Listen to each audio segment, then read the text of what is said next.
Et on va parler de culturel maintenant avec Émilie. La pandémie qui a bouleversé bien des vies, mais il y en a certains, Émilie, qui en ont profité pour se laisser inspirer. Oui, et d'ailleurs, moi, j'ai été charmée par cette histoire-là et je la vois passer sur les réseaux sociaux. Je ne suis pas seule parce qu'il y a des milliers de gens qui participent activement, qui commentent et qui attendent d'avoir de nouvelles chansons. C'est un papa, un musicien professionnel, Manuel Gas, qui est aussi fier papa de 5 enfants. Il est avec nous ce matin et il a décidé de créer pendant la pandémie le Sgt. Pepper Lonely Gas Boys Band. Bon début de journée. Manuel, ça va bien?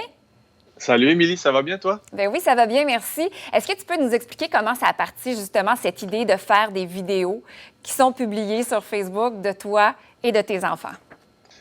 Ben, c'était un processus qui était super spontané, super organique. Dès la première semaine où tout a fermé, moi, faut le dire, j'avais un gros printemps. Là. J'avais plein de contrats, des shows qui s'en venaient, tout ça, et tout a été cancellé d'un coup. Je me suis retrouvé à la maison avec mes enfants, 7 jours sur 7. Ma blonde travaillait à la maison, mais était super occupée en mode sauvetage de l'industrie de la musique. Puis, dès les premiers jours, c'était très spontané. Mon grand, entre autres, m'a dit... j'ai dit à mon grand, « Hey, ça serait, me semble, un bon temps pour commencer à apprendre la musique. Pas la musique, c'est-à-dire la guitare. Ça fait longtemps que tu en parles, puis tu devrais commencer à apprendre la guitare pendant ce temps-là. » Puis il m'a dit, « Ah, papa, je pense que j'aime mieux la basse. J'ai plus envie de jouer de la basse. » J'ai dit, « OK, je vais te montrer un peu la basse. Ça te tente. » Mon autre fils, mon deuxième, Eliane, qu'on voit au piano en ce moment, lui, ça faisait déjà au moins 1 an qu'il gossait sur le piano. Il a beaucoup de talent. Mais les gars, déjà, ont beaucoup de talent parce qu'ils ils partaient à zéro de leur instrument, Philibert et Lévy à la batterie. Par contre, ils ont déjà fait de la musique. Leur école Face au centre-ville de Montréal est orientée vers les arts. Fait qu'ils font déjà de la musique depuis longtemps.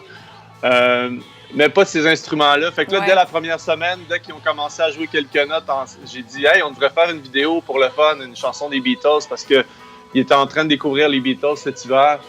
Fait que dès la première vidéo que j'ai publiée, ça m'a surpris la réaction des gens qui étaient vraiment contents, emballés, enthousiastes. J'avais déjà beaucoup de likes et de commentaires. Alors spontanément, quelques jours après, on a fait une deuxième vidéo qui était encore plus populaire. Là, on a inclus Lévy. « Hey, Lévy, viens jouer de la batterie. Mets tes bras comme ça, prends les baguettes dans tes mains. » Allez, j'aimerais ça faire écouter aux auditeurs Let It Be que vous avez présenté aussi sur votre page Facebook. Oui.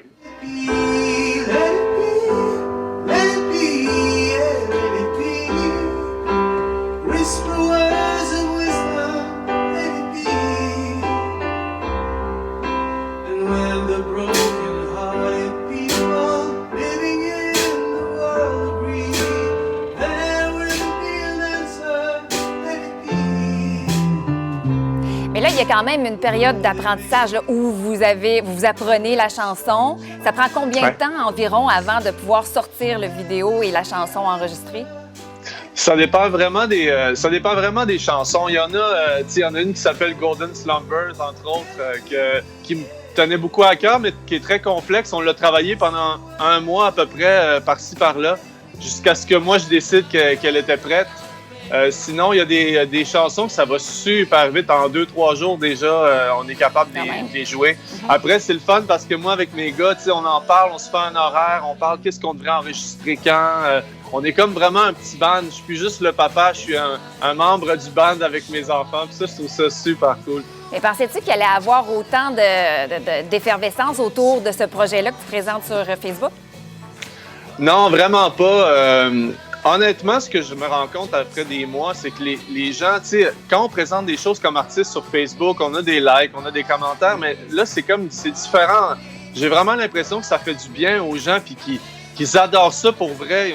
Il y a tellement de monde qui nous suivent puis qui m'écrivent en privé pour me dire merci, ça nous fait du bien, on est content que vous soyez là, on a hâte à la prochaine vidéo. Puis moi, ça me motive à continuer. Puis surtout pour l'apprentissage, pas tant pour mon ego à moi, mais je réalise ce que mes enfants vivent à leur âge, à 14, 12, 10 et 7 ans, ce qu'ils vivent en ce moment, d'avoir un groupe, d'apprendre des chansons, de faire des harmonies, de présenter des vidéos, d'avoir un horaire de pratique.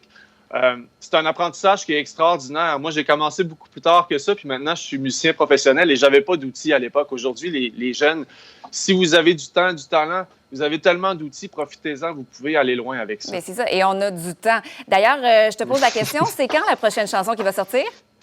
Là, c'est un peu compliqué parce que, bon, je suis reparti en tournée. Je suis à Rimouski ce matin. Ça a recommencé hier soir. Mes enfants sont partis en vacances avec ma blonde à Chicoutimi. Nos horaires dans les semaines en ce moment sont un petit peu compliqués, mais j'estime que d'ici peut-être 2 semaines, parce qu'on va repartir ensemble en vacances ailleurs, ce serait le fun d'ici 2 semaines d'en sortir une autre. D'ailleurs, je prends le temps de souligner que tu es en tournée Rosec où tu accompagnes Natacha Canapé, qui est une poétesse slameuse. Il y a des spectacles. On peut aussi te suivre avec ton Sgt. Pepper Lonely Gas Boys Band sur le web, sur la page Facebook. Merci. C'est vraiment rafraîchissant d'écouter vos vidéos, toi et tes enfants. Merci beaucoup, Émilie. Merci à toi. Le soleil a submergé notre mémoire, nos yeux d'une eau douce.